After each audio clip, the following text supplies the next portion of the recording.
તો હવે વાત કરીએ ખેડાની। યાત્રાધામ ડાકોરમાં જોખમી ખાડાઓને કારણે વાહન ચાલકો અને રાહદારીઓના જીવ જોખમમાં મુકાયા છે। ત્યારે પાલિકાને તો જાણે પ્રજાની કાંઈ પડી જ ન હોય તે રીતે બાઇકનું જે અડધું ટાયર ખાડામાં ઉતરી જાય એટલા ઊંડા ખાડામાં ભરવાની પણ તસદી લેવામાં ન આવતી હોવાને કારણે લોકોના જીવ જે છે તે જોખમમાં મુકાયા છે તેવી સ્થિતિ ઊભી થઈ હતી। યાત્રાધામ ડાકોરમાં રહેતા રહીશો અને મુલાકાતે આવતા યાત્રાળુઓ હાલમાં નગરની પરિસ્થિતિને લઈને નિસાસો નાખવાની સાથે સાથે તંત્ર સામે પોતાનો રોષ વ્યક્ત કરતા જોવા મળી રહ્યા છે।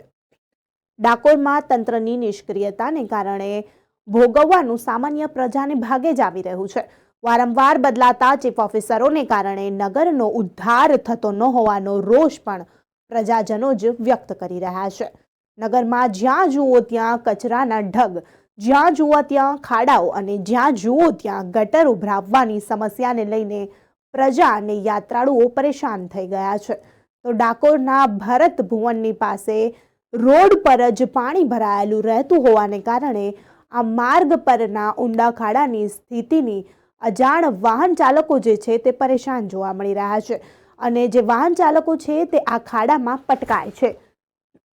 ત્યારે શનિવારે સવારે એક બાઇક ચાલક આ માર્ગ પરથી પસાર થઈ રહ્યો હતો ત્યારે ગટરના પાણી ભરેલા હોવાથી બાઇક ખાડામાં પટકાયું હતું, જેમાં બાઇકનું આગળનું ટાયર અડધું ખાડામાં ઉતરી ગયું હતું। સદનસીબે બાઇક ચાલકને કોઈ પણ ઈજા ન થઈ હતી, પરંતુ આ જોખમી ખાડો કોઈ માટે જીવલેણ પુરવાર થાય તેવી ભીતિ સ્થાનિકો દ્વારા વ્યક્ત કરાઈ છે।